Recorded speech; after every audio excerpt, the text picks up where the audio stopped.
Hi everyone, I hope you're all doing well. Today's video is going to be a little bit of a different one. I had to have some preventative surgery on my nose. Everything's okay, but it kind of looked like Rudolph came around early this year. So instead of, trying to get quote unquote dolled up for a video, which, let's be honest, I don't really put a lot of effort into how I look, I'd rather just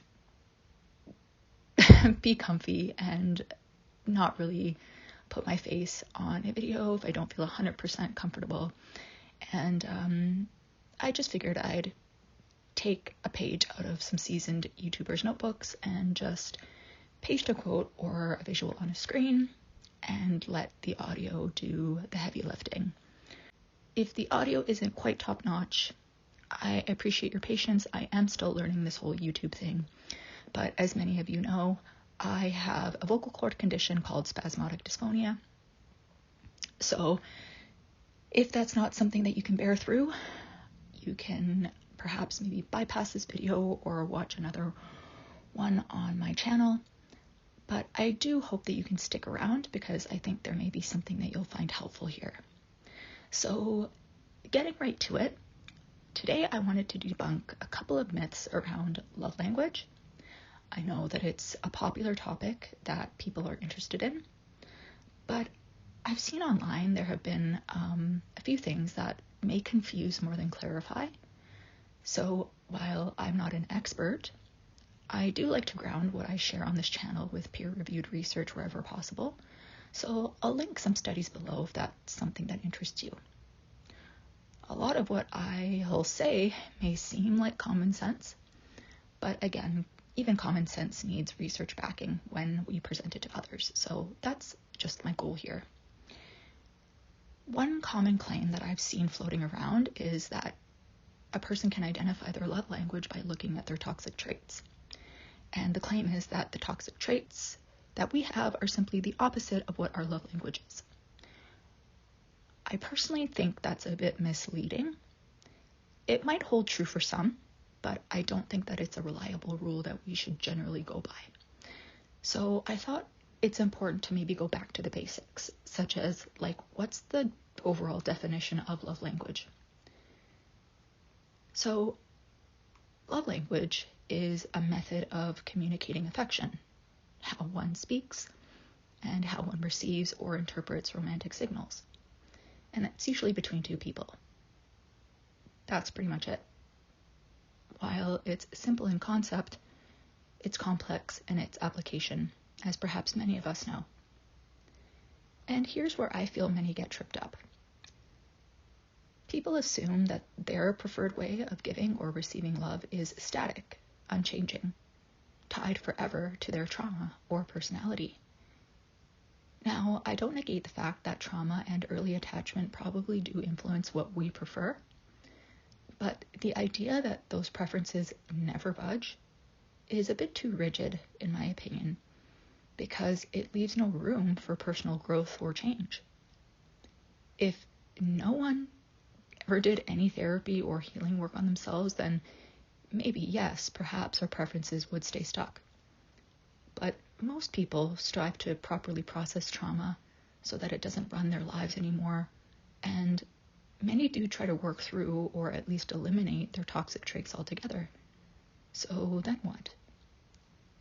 I believe that just like our personalities evolve over time, the way we communicate love also evolves, ideally in healthier and positive directions. I don't think anybody's personality is exactly the same it was even 7 years ago. So here's another key point. How you prefer to give love is not necessarily the way your partner feels safe, seen, or desired in love, and vice versa. So I'm going to give just a simple example using the husband and wife archetype, so you can apply it however you wish.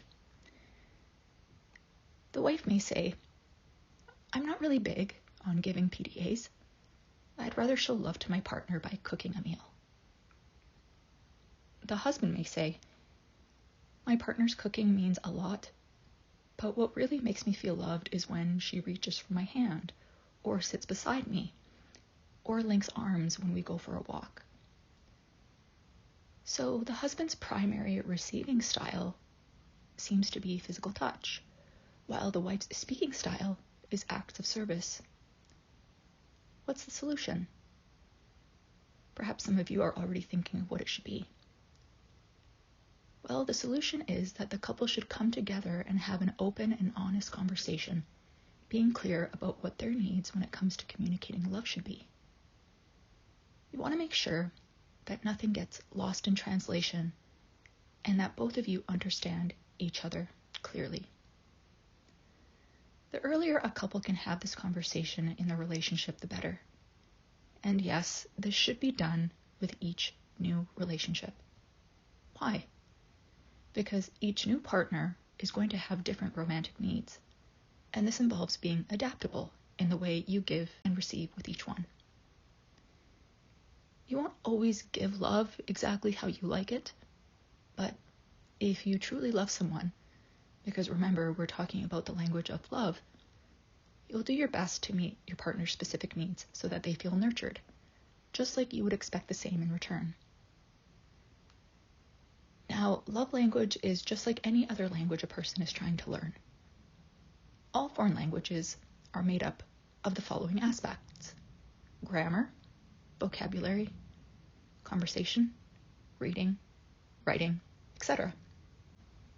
If a person were to ignore even just one or two of these aspects, can they genuinely say that they're fluent in said foreign language? Well, obviously not, right? So the same applies with love language. And I think this is the biggest place where people get it really wrong. They view words of affirmation, gift exchange, quality time, personal touch, and acts of service as individual love languages unto themselves. But that's simply not true. These 5 things are aspects that make up one love language as a whole. They're not separate 5 love languages. The thing is, we all need 5 aspects in order to be fluent in the one love language. Yes, we may all have our strengths in which we lean on, and that's great, keep it up. But it's not about simply focusing on the aspects that perhaps you and your partner prefer giving and receiving. For instance, again, using the example of the husband and wife, their focus was on acts of service and personal touch. But then what? They never offer words of affirmation, or never exchange gifts among themselves, or spend quality time together? You understand what I'm getting at. As human beings, we need all 5 aspects from our partners if we're in a relationship. And if we're single and we're focusing on self-love, the same goes. We still need all 5. For example, if we're weak at giving words of affirmation, maybe we can start small with the following statements. I appreciate you. Or, you made me feel safe when you did this. Or, when you look at me, I feel at home. Who wouldn't want to hear those wonderful words coming from their partner? If gift giving is unfamiliar, or feel that you can't because of lack of resources, remember, you don't need to spend big. A handwritten note, or a thoughtfully handmade item, or a simple picnic in nature can count. It's the intention that matters, not the price tag.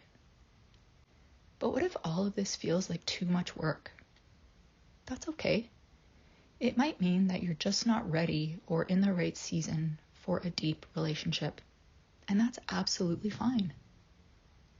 But if you're currently in a relationship and all of this seems too much, maybe it's time for pause and reflection, because your current partner deserves someone who wants to adapt for them. And you deserve to feel loved in your way too. So remember, at its core, love language is communication between 2 people. It's a system of speaking and interpreting romantic signals. If you don't know your partner's preferred dialect, ask. It's better to set unhealthful pride and ego aside and know that you're fulfilling your partner's needs and love in every way than quote-unquote being alpha, assuming you know your partner's needs, and then they're left feeling empty and bored. Clear, honest conversations early in the relationship does wonders. It prevents petty fights and hurt feelings. Over time, aim to become fluent, or at least conversational, in all 5 aspects of love language. You can even do this as a goal together. See each relationship as a chance to grow in giving and receiving love. Never label a breakup as a failure, but rather as a successful stepping stone toward your eventual best match.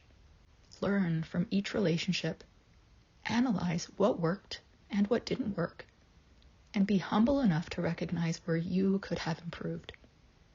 Take that knowledge and apply it to the next relationship to be an even better partner.